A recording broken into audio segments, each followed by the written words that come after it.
When I was young, I had this vision of myself that was completely at odds with how other people saw me. You know, I'm sure they saw me as outgoing, confident, strong.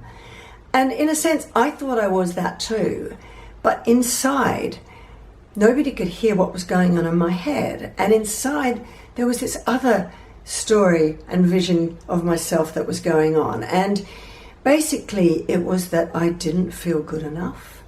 I didn't ever feel quite like I fit in or that I belonged. And my voice inside my head really supported that, because it was very critical.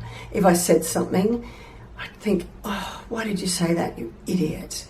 Or I'd do something, why did you do that? That was so embarrassing, you're so stupid. You know, really, really critical and very, very negative. And so I became a people pleaser. I was really adept at morphing myself to fit in, because I was afraid of confrontation. I was afraid of not being liked. I just wanted to belong. I wanted to fit in. And so I learnt to listen to other opinions first, and then they became my opinions. And then I'd get approval from them because I agreed with them.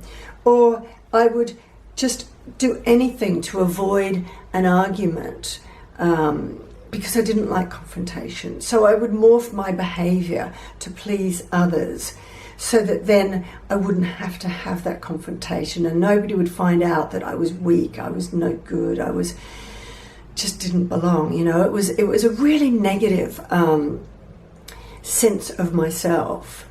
And it was no wonder that I ended up in a relationship with somebody that was abusive, and a relationship that was destructive, because in my wanting to please, I would do anything to change my behaviour to make sure I made him happy and I kept the peace. And when there was the violence and, you know, it got to the point where he almost killed me, I believed what I was told. I believed that I deserved it, that I was not good enough, that I was worthless. And so I became a cheerleader for what he said. Yes, I was to blame for that. Yes, I deserved it. So what did I do? I did what I was really good at. I changed my behavior and I did everything I could to try and make that relationship work and for him to be happy and for the abuse to go away. It was only when I really took a deep look at myself and found the courage to ask myself, why am I here in this relationship? Why am I being hurt by this person when perhaps somebody else would have run a long time ago?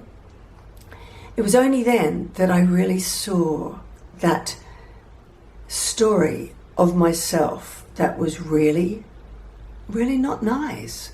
And I thought, how have I come to be this needy person, this insecure person who's frightened of speaking out, frightened of saying no? And I came to learn that it was to do with the fact I had really low self-esteem. And having low self-esteem and that very negative vision of myself that I was not good enough and I didn't belong was all tied together. And it came down to that low self-esteem. And I had to really think, well, where did that come from? That's not the me I thought I was. But it was informing my life, because it was making me stay in a relationship that was not good enough for me, that was treating me badly, risking my life. So I had to look at where that low self-esteem came from. And basically it boils down to this. We have low self-esteem because in some way our emotional needs were not met as a child.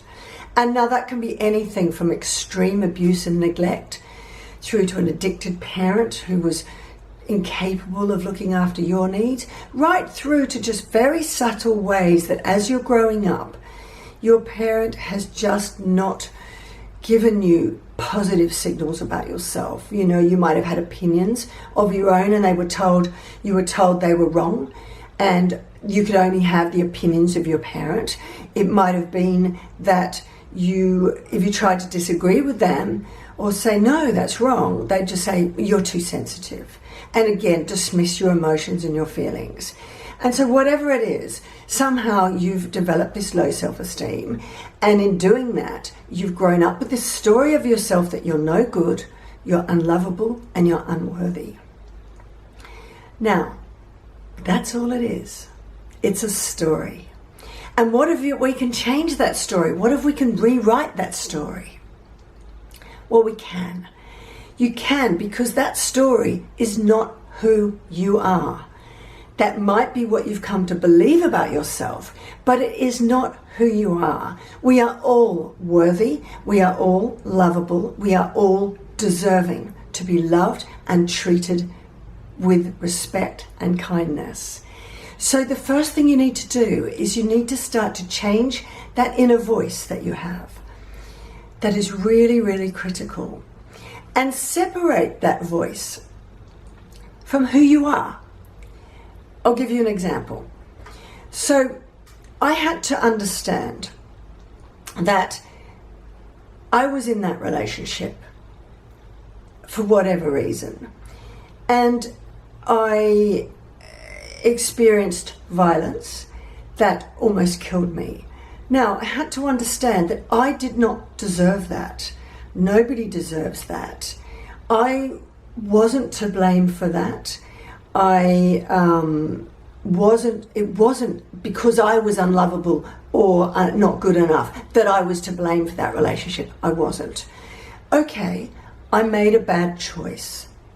So it wasn't about me being unlovable or unworthy. It was separate to that. I just made a bad choice. So once I understood that my choice wasn't about who I was, I could understand, okay, I made a bad choice. Well, why did I make a bad choice? Because I was low in self-esteem. What can I do to change that? I could work on my self-esteem. I can build that up so I can set healthier boundaries and say, no, this is not good enough for me. Another example. Even today, I do this all the time. I say stupid things. I'm really the master of really embarrassing, cringe-worthy behavior. Just ask my kids. They're always going, oh, Mom, you're so embarrassing. I can look at that now and say, okay, I said something really stupid today. I might have been a bit unkind towards my husband or another person. And that's not nice. But I can separate my behavior from who I am. So, if I said something embarrassing or did something really not quite nice, does that mean I'm not a nice person? Does that mean I'm unlovable, not good enough? No. It just means I did something pretty dumb today. So, if I separate that action from who I am, I can then learn from it. I can say, okay, I did something a bit stupid today. Well, or embarrassing. Does that matter? Does anyone care? No. Or does it matter? Did I hurt somebody with my actions or behavior? Maybe I did. Okay, perhaps then I need to apologize for that and learn from that mistake and not do it again. Or if I didn't hurt somebody else, I can just look at my own behavior and go, okay, that wasn't very nice, was it? It doesn't mean I'm unlovable or a bad person. I just did something a bit stupid today. You know, there's a difference in the language. I did something stupid doesn't mean I am stupid. Separate what you do from who you are. And once you do that, you can then go, okay, can I learn from that? Can I change what I do to make myself a better person? Can I change my choices about who I am with and how they treat me? It also makes you realize that it's the same for other people. You know, they might say something or do something stupid or not very nice. It doesn't mean that they are stupid or that they're deeply unkind and nasty people.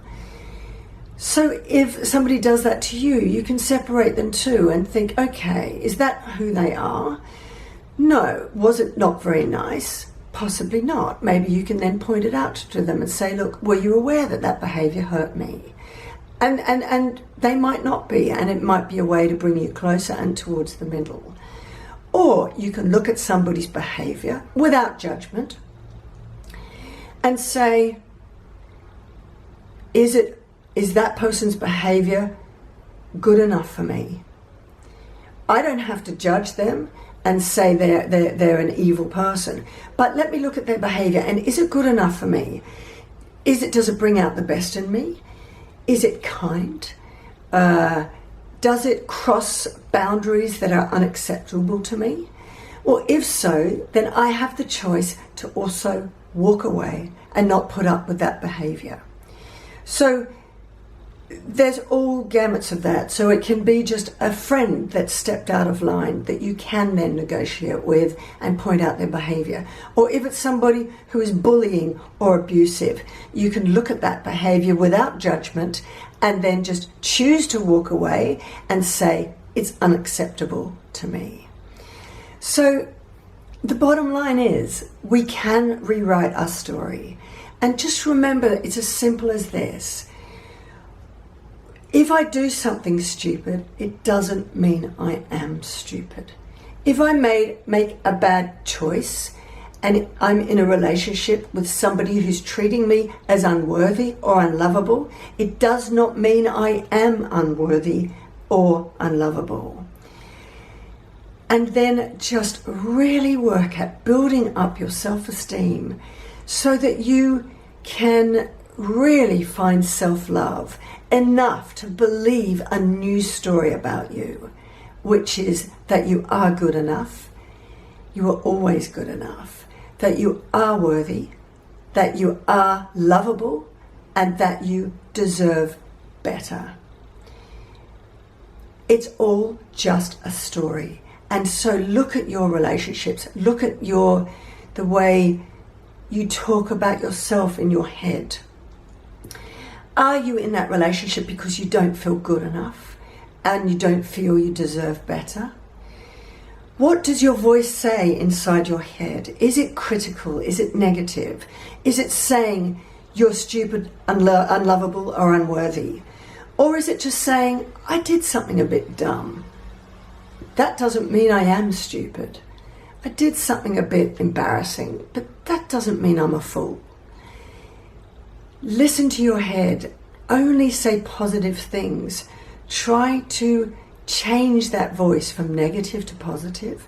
Try to change that story, that vision of yourself you have, to something that is positive about you. You are lovable, you are worthy, you are great. And once you do that, the rest follows. Other people will see that story that you have of you, that you're presenting to the outside world as a positive one, and they will respond positively to you. And those who don't, you will know that that behaviour is not good enough for you, and it's unacceptable for somebody like you who deserves better. So rewrite your story, change that inner voice. You can do it, because I did, and that's how you start to change your life for a better one.